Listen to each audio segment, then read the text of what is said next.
Boker Tov à tout le monde. On continue Bezrat Hashem le chapitre et j'espère que cette semaine on va réussir à le finir. Donc, on s'est arrêté la semaine dernière et d'abord on va commencer avec la dédicace pour Yaakov Mordechai, qu'il ait une grande hatzlacha dans tous les domaines Bezrat Hashem.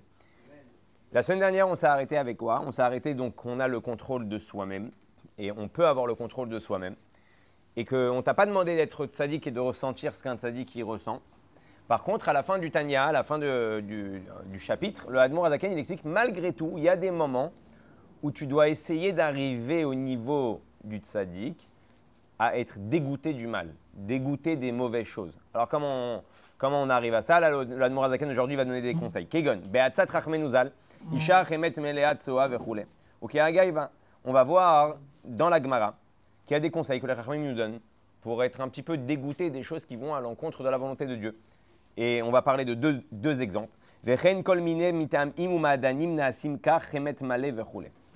Quelqu'un qui a des pulsions et des envies qui sont interdites, qui vont concerner par exemple les filles et les garçons. C'est pas ta femme, t'es pas marié, c'est pas si. On va pas rentrer dans le vif du sujet, dans le détail, c'est pas le but. La Gemara va nous donner des conseils comment être dégoûté par ça. Et pareil pour le manger. Une des choses qu'il va dire le Admor Azaken, quand tu as une ta'ava, que ça soit dans une ta'ava, une envie qui est interdite dans le manger, ou quelque chose qui est autorisé, mais tu sens que c'est plus les Shem Shamaim, c'est que de la ta'ava, réfléchis comment ça termine. Ouais. Quand tu réfléchis à comment le manger, en fin de compte, termine, bon, tu te calmes très vite. Pourquoi je dis ça? Parce que des fois, tu peux te prendre la tête pour une entrecôte. Tu es parti manger, on t'a servi une entrecôte, elle est trop cuite, elle n'est pas assez cuite, il y a du sel, il n'y a pas du sel, elle est bonne, elle n'est pas bonne. Ouais. Et d'un coup, tu éclates ta soirée, tu t'embrouilles avec les serveurs, et tu t'embrouilles avec le restaurant, et tu t'embrouilles même avec ta femme. C'est quoi ce restaurant? C'est toi qui as réservé, c'est toi qui as commandé. Pourquoi tu nous as emmenés ici? Ah, de quoi tu parles? Tu parles d'une entrecôte? Ouais, mais quand même, je suis venu pour kiffer. Ah, la vie, c'est pas que pour kiffer. Le Shabbat, tu peux kiffer. Les Chagim, tu peux kiffer. La semaine, tu dois pas vivre pour manger. Tu dois manger pour vivre. Pas shoot. Pour la voie de ta chaîne, pour être en forme. Donc, quand après, tu commences à rentrer en panique un petit peu pour des sujets qui sont enfantins sur du manger, est-ce que c'était bon, est-ce que c'était pas bon? À écart, tu crèves pas de faim. Tout va bien. Réfléchis à comment ça termine. Et normalement, tu es censé reprendre une proportion de ce que c'est la vie. Là, pourquoi il nous donne ces deux exemples? Le Shla Kadosh, il nous dit, le Admor Zaken, il a parlé de donc, les relations interdites et par rapport au manger, parce que c'est deux ta'avot qui concernent le corps entièrement. D'accord? Donc, il est parti dans l'extrême des ta'avot. Quand on prend la ta'ava de l'argent, c'est extérieur à moi. D'accord? Il y a de l'argent, j'aime l'argent, mais ça reste extérieur à moi. Tandis que quand je parle des relations où je parle du manger, c'est quelque chose qui va devenir intérieur à moi, qui va venir faire bouger l'intérieur de mon cœur, de mon corps et de mon cerveau, ce que je vais ressentir. Donc c'est pour ça qu'il dit donc, toi aussi tu as la capacité, vous savez, une fois le Rav Nissan Nemanov, c'était le Rosh Yeshiva de Brunois, il a eu un footballeur qui a fait tchouva et qui commençait à venir au cours de Torah. Et dans le cours de Torah, il a donné un machal. Il a dit, c'est comme les joueurs de foot. Il court pour attraper le ballon. Dès qu'il a attrapé le ballon, hop, le ballon il repart et il doit recourir. Il dit c'est exactement ça la vie des ta'avot. La vie des ta'avot, c'est tu cours pour attraper un ballon, pour attraper quelque chose. Une fois que tu l'as, boum, il est reparti. Et toute ta vie tu cours et tu n'es pas sûr de mettre un goal. Bon, ça c'est un autre problème. 0-0, ouais. Vechen kol ta'anuge olamaza chacham roet anolad, me'em chez sofam lirkov eliot rima vashpa. Donc tout celui qui a un petit peu de jugeote, il comprend que tout ce qui concerne ce monde-là a une fin, ce n'est pas éternel. Les seules choses qui restent éternelles, c'est le spirituel. Donc pourquoi tu es en train de t'angoisser? Pourquoi tu es en train de te pourrir la vie? Désolé du terme, mais pour des toilettes. Ouais, parce qu'en réalité, tout finit aux toilettes. Soit ça finit à la casse, même les belles voitures, soit ça finit dans les bennes à ordures, soit ça finit, si c'est passé par toi et par ton corps, ça finit aux toilettes. Et tu t'es rentré dans des inanimes complètement dingues pour des ch'touillottes, pour des bêtises.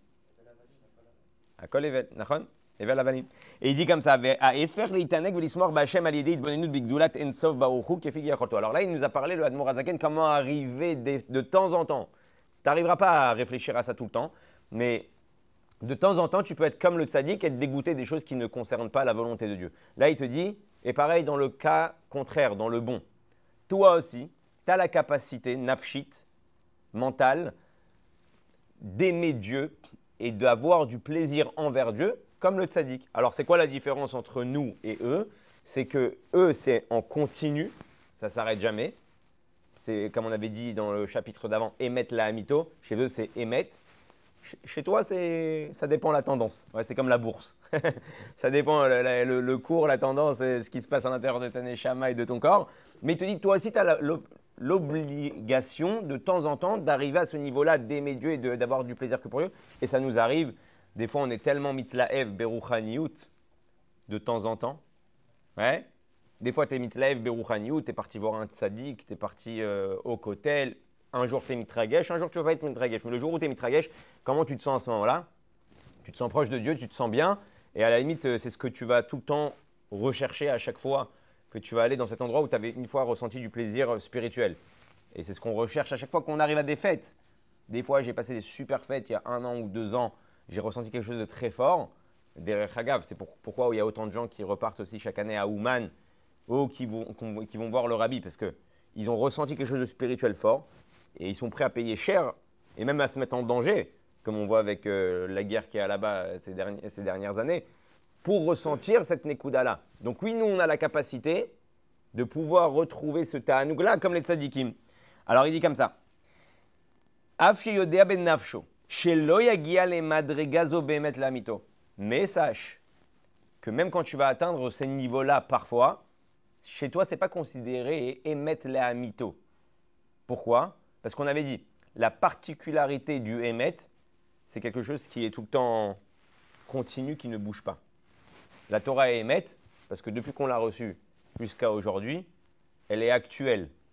C'est pour ça qu'à chaque fois, on va voir une paracha de la Shavua et tu peux l'albichota, tu peux l'habiller avec l'actualité. Comment? Quel rapport? Ouais. Parce que la Torah, elle est tellement émette qu'elle a pénétré toutes les générations et tout ce qui allait se passer. Et là, il nous dit qui im bedimionot. C'est quoi dimionot? C'est quoi dimionot? L'imagination. C'est-à-dire que chez toi, quand tu vas retrouver un dégoût envers ce monde-là ou un plaisir extraordinaire envers Akadosh Baruch Hu, ça reste de l'imagination. Parce que, pourquoi c'est de l'imagination? Parce que ça vient, ça part, ça vient, ça part. Malgré tout, c'est ce qui te demande le Admor Azaken. Tu aurais pu dire, ah, si c'est pas vrai à 100% comme le tzaddik, alors pourquoi je vais me casser la tête? C'est du mytho, ça sert à rien. Non, c'est ton niveau, c'est ta madrega. On te réclame et on te demande de temps en temps de ressentir ces choses-là. Et là, il dit quelque chose de très fort. Toi, tu sais, dans le premier chapitre, on avait dit, une neshama avant qu'elle descend, mashbi mota tiye tzadik, ve'al tiye racha. Sois tzadik et ne sois pas racha. Donc toi, tu dois faire le maximum pour être tzadik. Après, Hachem, il te dit, c'est pas sûr que tu vas y arriver. Mais au moins, ne sois pas racha. Et si Hachem il veut que tu atteignes ce niveau-là de tzaddik, alors Hachem il fera en sorte que tu arrives à ce niveau-là.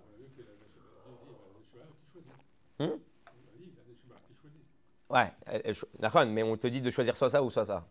D'être tzaddik, mais de ne pas être racha. Donc en fait, on nous a clôturé l'histoire de base. Maintenant, regardez, on va bientôt arriver, Bezrat Hachem, à un des personnages les plus importants et les plus puissants du Hamisha Chumshe Torah, c'est Yosef Hatzadik. Yosef Hatzadik, on arrivera peut-être à ces parachiotes-là, de parler de sa grandeur. Mais vous savez, il va avoir une scène avec Binyamin. Vous vous rappelez la scène où il a mis une coupe en argent dans le sac de Binyamin? Alors, dans le pshat, c'est quoi? Hein, Lionel, c'est quoi dans le pshat? Je prends une coupe d'argent et je lui mets. Tout simplement, il lui a fait un coup à l'envers. Pourquoi? Pour le garder, pour le truc et faire toute la pagaille qu'il y a eu là-bas. Mais le rabbi, il explique comme ça. Yosef Hatzadik, c'est quoi son niveau? Donc, c'est tzadik, comme il est appelé. Donc, il aime Dieu, il est dégoûté du mal. Binyamin, il représente les Bénonim. Donc, le Bénoni, il n'est pas comme le tzadik dans ses pulsions intérieures. il lui a mis une coupe en argent. Dans le Zohar, il y a écrit le mot kesef, ça vient du mot nirsafti. C'est quoi nirsafti? Aimer, ok? Le désir, exactement. Le désir, ça représente l'amour envers Akadosh Baruch Hu. En fait, quand Yosef il a pris la coupe, il l'a mis dans le sac de Binyamin, il a donné la capacité au Bénonim de temps en temps de ressentir ce que le tzaddik il ressent. C'est ça que ça vient représenter. Il lui a mis une coupe en argent, que l'argent représente le désir, en fait, le désir envers Akadosh Baruch Hu, pour nous donner à nous la capacité, parce que Binyamin il représente le travail des Bénonim, que toi aussi, des fois, tu peux atteindre ce niveau-là de désir. Comme les tzaddikim, grâce à Yosef qui nous a mis une coupe dans le... Ça attrape une autre dimension par rapport à cette histoire qui paraît pas shoot. Il dit Ve'af al-pichen, ou yaseh tchelo lekem et ajouach mashbim, comme on a dit, tiet tzadik ve'Hashem ayasatov be'enav. Maintenant, il dit Ve'od, she'aergel al kol davar shilton ve'nase teva sheni. Il y a un klal, tu me diras si c'est aussi prouvé scientifiquement, ouais. Aergel nasa teva sheni. Une habitude devient une nature chez l'homme. C'est pour ça qu'on te demande tout le temps de t'habituer à faire quelque chose. Une seconde nature, exactement. Alors justement, il y a une marloquette des fois où on appelle ça une nature. Il y a certains livres qui appellent ça une seconde nature. Il y en a qui appellent ça une nouvelle nature. Bon, on ne va pas rentrer dans ça. La Nekuda, elle est que quand tu vas t'habituer, et c'est ça qu'il est en train de demander à la Zaken, quand tu vas t'habituer de temps en temps à être dégoûté du mal et à aimer le bien, eh ben, très forcément, ta nature va devenir que tu es dégoûté du mal et tu aimes le bien. Et là, tu peux arriver à la capacité de sauter d'une madriga, ça dépend de Dieu s'il décide, et d'arriver à ce level-là de tzadikim. Vous savez, il y avait une fois le Rav Gronem. Le Rav Gronem, c'était un grand chassid à l'époque du Rabbi Rachab, non, ou du Tzemar Tzedek, je ne me rappelle plus. Il était avec des chassidim et il a raconté une histoire. Il a dit qu'il y avait un vieux chassid, une fois, il est parti chez un opticien pour se faire des lunettes. Et il rentre dans la boutique et il y a tellement de monde que personne ne l'a calculé. Ni les vendeurs, ni les patrons. Ils ont dit « Asseyez-vous, monsieur. Dès qu'on se libère, on s'occupe de vous. » Lui, qu'est-ce qu'il fait? Il a une petite feuille avec un Mahamar chassidout et il étudie. Et il se pose le truc et il étudie. Au point où ils sont arrivés à la fermeture du magasin. Arrive 20h, il ferme la boutique et il voit le petit vieux assis sur le canapé en train d'étudier. Lui, il a oublié qu'il est venu chercher des lunettes. Eux, ils ont oublié qu'il est venu aussi acheter des lunettes. Monsieur, qu'est-ce que vous faites là? Personne ne s'est occupé de vous? Non, personne ne s'est occupé de moi. Et juste à la fermeture, ils ont commencé à s'occuper de lui. Il dit, quand tu vois cette histoire-là, tu vois un homme, un chassid, qui est arrivé à un matzav, où il est tellement imprégné d'Akadosh Baruch Hu qu'il peut être dans un endroit et penser que à Dieu. Ah, on va dire, ouais, mais ça, c'est les grandes personnes. Ça, c'est les tzadikim. Et le Rav Gronem, il a dit non. Il a dit, ça, c'est ce que la chassidoute, elle a réussi à engendrer. Pas un tzadik de faire ça, à un homme simple de pouvoir faire ça. Une question d'optique, exactement. Sans faire de pub. Et donc, en fin de compte, il va Béhémet arriver un petit peu au Hémet comme le tzaddik.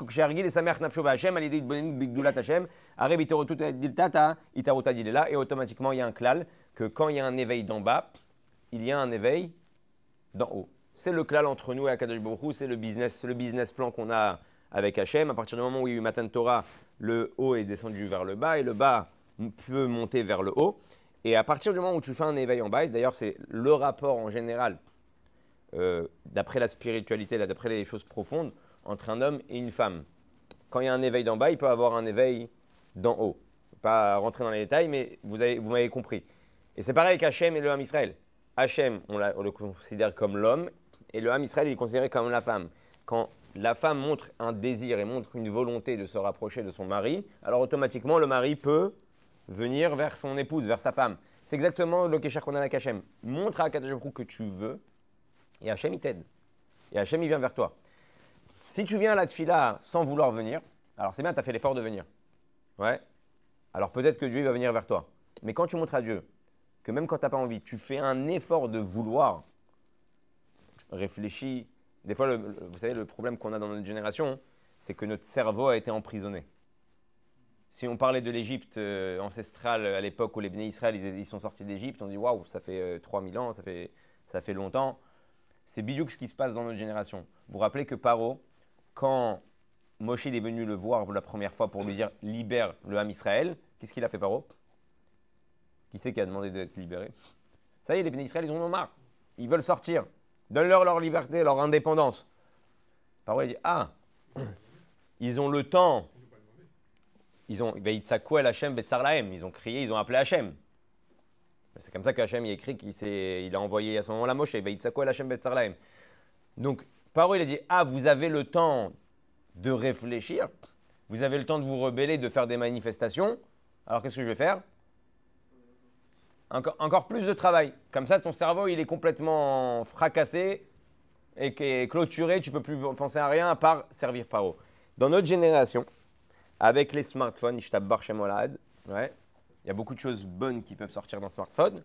Mais de la même manière qu'il y a beaucoup de choses bonnes qui peuvent sortir, il y a beaucoup de choses qui sont très mauvaises qui peuvent sortir. Et le meilleur moyen de Paro aujourd'hui de nous attaquer, c'est avec les téléphones et ce monde-là.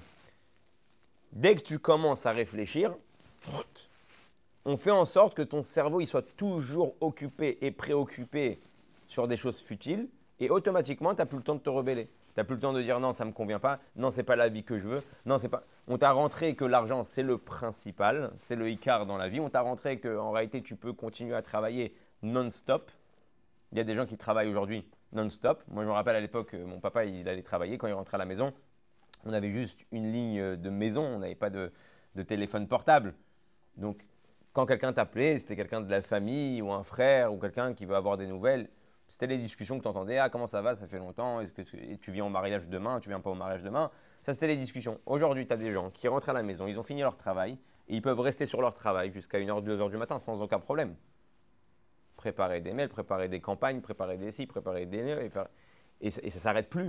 Et c'est quoi ça? C'est Paro. Il ne te laisse pas profiter avec ta famille. Il ne te laisse pas éduquer tes enfants.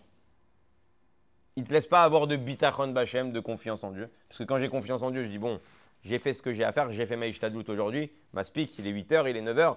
Maintenant, je profite un petit peu avec ma femme et mes enfants. Donc, son shlom bayit, il part en cacahuète. Son éducation, elle part en cacahuète. Parce que sa tête, elle est emprisonnée en Égypte. Il n'est pas libre. Donc, il n'a pas le temps de te… Paro, il ne te laisse pas le temps de penser à autre chose. C'est exactement ce qu'il a fait. Ah, vous avez le temps de penser à autre chose. Vous allez travailler encore plus dur. Donc, c'est très important de ramener cette Nekouda-là parce qu'il y a tellement de pièges dans ce Inyan. Alors, Birklal, je ne parle même pas de scroller. Il y en a à la limite, bon voilà, ils travaillent, ils font du résultat. Il y en a, ils scrollent. Oh punaise, il est déjà 2h du matin. Après, il arrive le matin à la tfila, il est fatigué. Il dit, je ne sais plus la pêche comme avant, quand je venais à la tfila, je suis fatigué. Bah, qu'est-ce que tu as fait? Comme un vieux chassid, il avait dit, on y a écrit dans le Shulchan Aruch qu'il faut se lever comme un lion.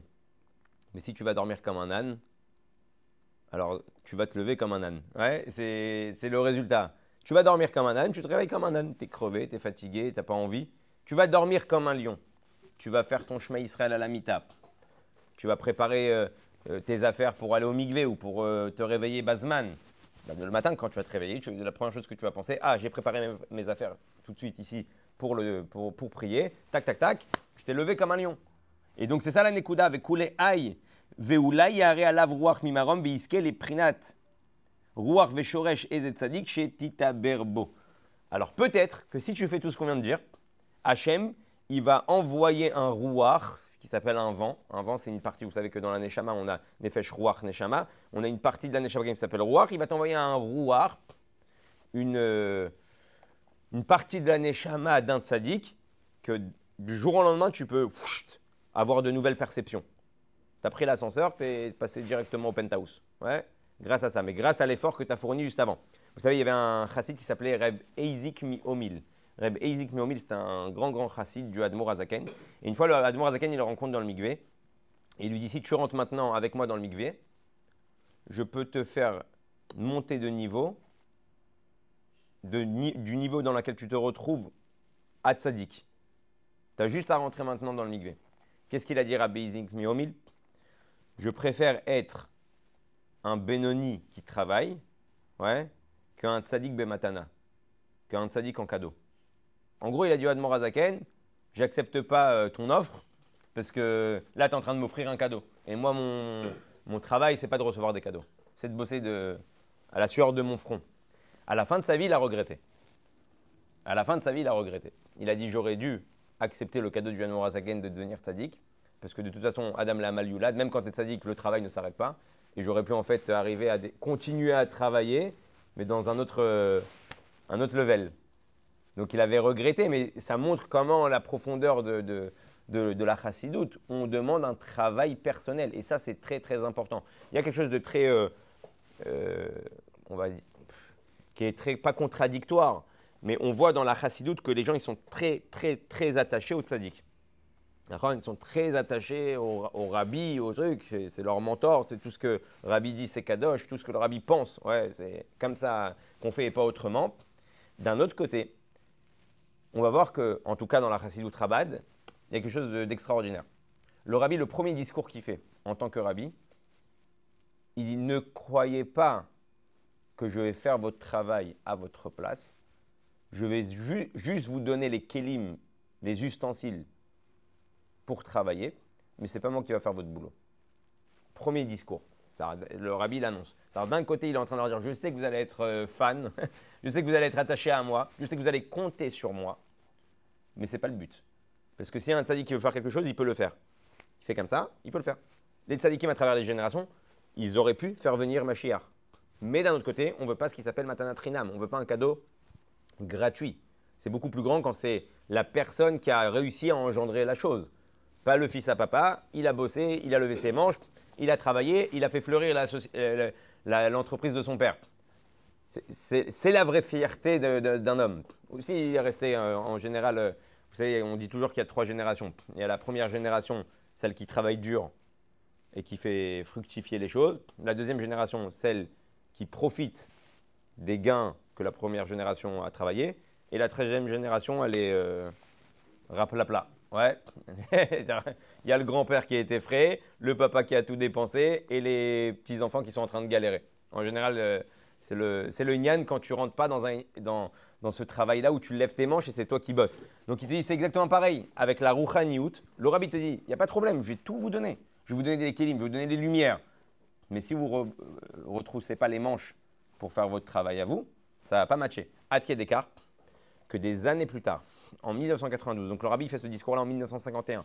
En 1992, le rabbi va leur dire, ça y est, j'ai fait tout ce qu'il y avait à faire.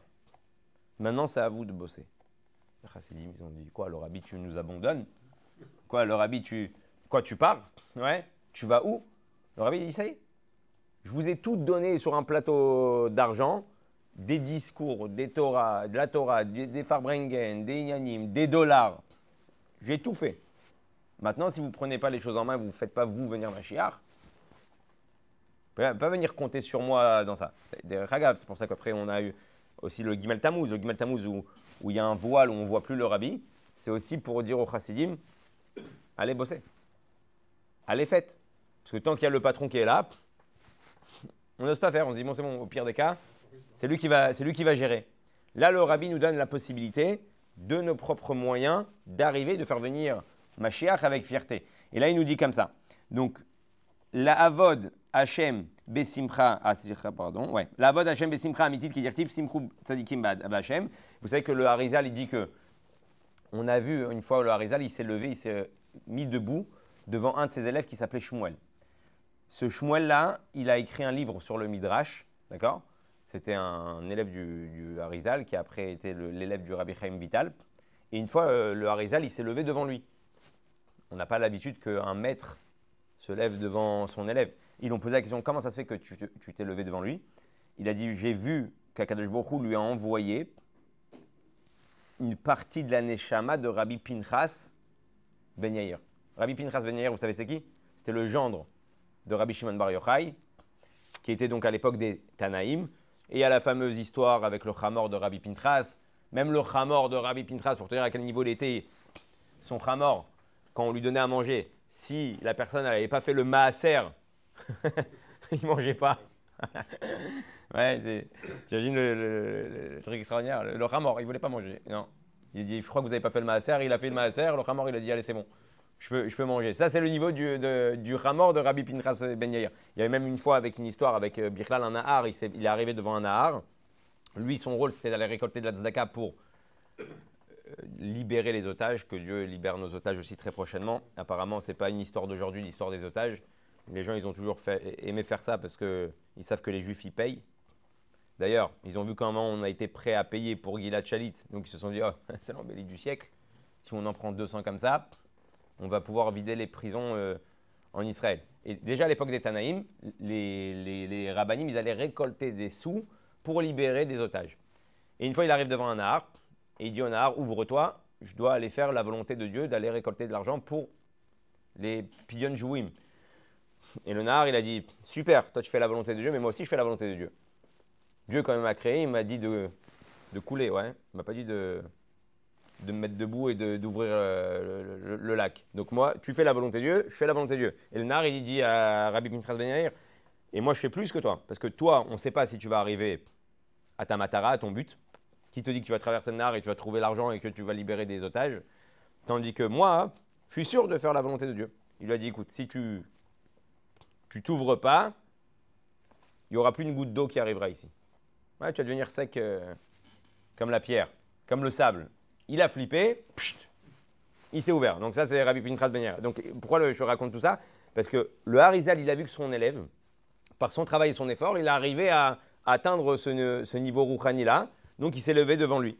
Veitit kayem bo bemet ashvoa shemashbiim tiye tzadik, et va arriver le niveau d'essayer au moins d'être tzadik. Et là, on a répondu au 14e chapitre, au début du Tanya. Ça voulait dire quoi? Mashbiim, Oto, Tiye, Tzadik, soit Tzadik. Donc, c'est tous les efforts qu'on essaye de faire pour être Tzadik. Attention, ne te trompe pas, ne crois pas que tu es Tzadik, parce que souvent, tu tombes dans le piège, tu crois que tu as atteint un certain niveau, que ça y est, tu es Tzadik et tu es au top. Tu n'es pas Tzadik, mais au moins tu essayes. Et en essayant, peut-être que Hachem il va accepter de donner ce niveau-là. La semaine prochaine, Bezrat Hachem, on va développer un sujet qui est super intéressant avec la différence entre la personne qui est appelée le Eved Hachem, le Oved Hachem, et Asher Lo Avado, celui qui n'a pas servi Dieu.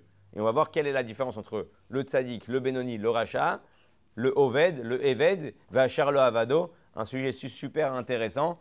Et on va voir que Baruch Hashem, la demande va donner encore des forces pour faire encore plus dans le spirituel. Good Shabbos les Koulam.